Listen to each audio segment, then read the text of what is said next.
Ոչ Կոպենհագենի կարճատև հանդիպումը, ոչ Բաքվի եւ Երևանի նախորդ շփումները վերջին շրջանում չեն փոխել հայ-ադրբեջանական հակամարտության կարգավորման հետագիծը, որում Հայաստանը գնում է հերթական զիջումների, իսկ Ադրբեջանը պնդում է լրացուցիչ պահանջների կատարումը։ Ալիևին ամենայն հավանականությամբ ձեռնտու է ստեղծված իրավիճակը։ Հայաստանն ու Ադրբեջանը արդեն հարմարվել են խաղաղության պայմաններում կյանքին, հայտարարել է Ադրբեջանի նախագահը, արդեն որերորդ անգամ հասկացնելով խաղաղության համաձայնագրի ստորագրումը կարելի է հետաձգել։ Կարևորը ադրբեջանական պայմանների կատարման հասնելն է։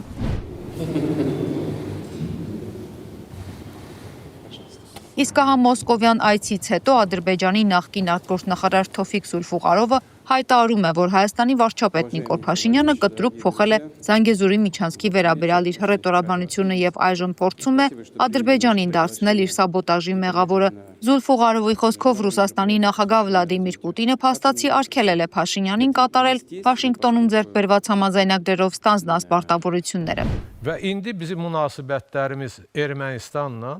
ՀՀ-ի ԵՄ անդամակցության եւ Մոսկվայից հեռանալու մասին խոսակցությունները պարզապես քողարկում են։ Մայիսի 9-ին Մոսկվայում կայացած զորահանդեսի պատվավոր հյուրը կշարունակի կատարել գործակալի գործառույթը։ Փաշինյանը իր հռետորաբանության փոփոխությունը ամերիկյան կողմին կբացատրի նրանով, որ պատրաստվում է ընտրությունների եւ պետք է կոշտացնի իր դիրքորոշումը։ Վաշինգտոնյան հանդիպման իրական արդյունքները կայանում են նրանում, որ Հայաստանը երկկողմ փաստաթղթեր է ստորագրել ԱՄՆ-ի հետ եւ պարտավորություն ստանձնել բանակցություններ սկսել Զանգեզուրի միջանցքի օգտագործման ձևաչափի շուրջ։ Հայաստանը բանակցում է միայն ամերիկյան կողմի հետ, բայց Ադրբեջանը չնայած դրան ուղղակիորեն չի մասնակցում վետոյի իրավունք ունի։ Եթե ապահովեն Նախիջևանի հետ անվտանգ եւ անարգել հաղորդակցության պայմանները, Բաքուն չի խոչընդոտի։ Հակառակ դեպքում Ադրբեջանը չի մասնակցի նախագծի իրականացմանը։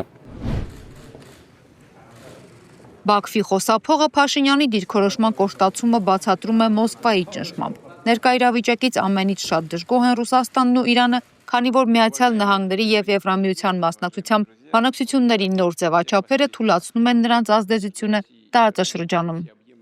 və konsensus şəklində qəbul olunan qərarın nəticəsi Տարբեր պատրվակներով Փաշինյանը կհետաձգի ամերիկացիների հետ համաձայնագրի հետ կապված հարցերը կամ կառաջարկի դիրքորոշումներ, որոնք այն անընդունելի կդարձնեն Ադրբեջանի համար։ Այս ամենը ակնհայտորեն Մոսկվայի ճնշման արդյունք է։ Նա միշտ էլ եղել է Ռուսաստանի կամքի կատարողը եւ դա բազմիցս ցույց է տվել նույնիսկ Հայաստանում։ 1992 թվականից Զանգեզուրի միջանցքում արդեն տեղակայվել են ռուս սահմանապահները եւ ապագայում նրանց ներկայությունը կարող է հատվել ԱՄՆ-ի եւ եվրոպական երկրների առաքելությունների հետ։ Դժվար է պատկերացնել, թե ինչպես այս ամենը տեղի կունենա գործնականում, բայց մի բան ակնհայտ է. Մոսկվան չի ցանկանում ընդունել Վաշինգտոնի պայմանավորվածությունների արդյունքները եւ Փաշինյանին հրահանգ է տվել ձգձգել գործընթացը։ Թյուրքական պետությունների կազմակերպության գլխավոր քարտուղար Կուբանիչ Բեկ Օմուրալիևն էլ կարծում է, որ Թրամփի երթուղու իրականացումը լրացուցիչ խթան կհաղորդի միջին միջանցքի նախաձեռնության հաջողությանը։ But first of all I would like to congratulate our Brazil-Azerbaijan Թրամփի ուղի հանուն միջազգային խաղաղության եւ բարգավաճման հեռանկարը նախատեսում է Զանգեզուրում 43 կիլոմետր երկարությամբ ճանապարհի բացում, որը կմիացնի Ադրբեջանը Նախիջևանի հետ եւ կկառավարվի ԱՄՆ-ի կողմից։ Այդ ճանապարհը կդառնա կենտրոնական Ասիայից Ադրբեջան եւ այնուհետեւ Թուրքիայի տարածքով դեպի համաշխարհային շուկաներ, խոշոր առևտրային երթուղու մի մասը։ Մենք այդ միջանցքն անվանում ենք միջին միջանցք։ Այն ունի զգալի ռազմավարական առավելություններ համեմատած երկու այլընտրանքային երթուղիների հետ։ Այս առավելությունների թվում են ավելի կարճ հեռավորությունը, կլիմայի առավելությունները, նաև ավելի կայուն քաղաքական միջավայրը։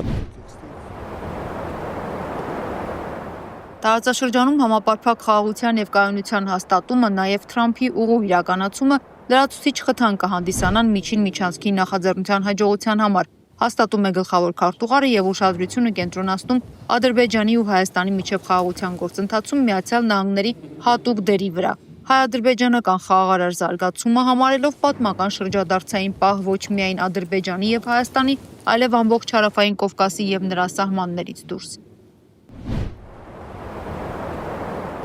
Իսկ մինչ Հայաստանում իբրև վայելելով խաղաղության բերկրանքը ոմանք փորձում են հրաժարվել բիբլիական Արարատ խորհրդից, Բաքվում ինչ-որ իշխանամետ ՀԿ ստեղծել է այսպես կոչված Զանգեզուր երգը եւ դրա տեսահոլովակը, նաեւ Հայաստանի Հանրապետության տարբեր վայրերից տեսանյութերի օգտագործմամբ հիշատակել Արարատ լեռը, Զանգեզուրն էլ ներկայացրել որպես հաղթանակի ճանապարհի վերջնակետ։ Ֆրիդա Ղազարյան, Գարիկ Արամյան, TB News։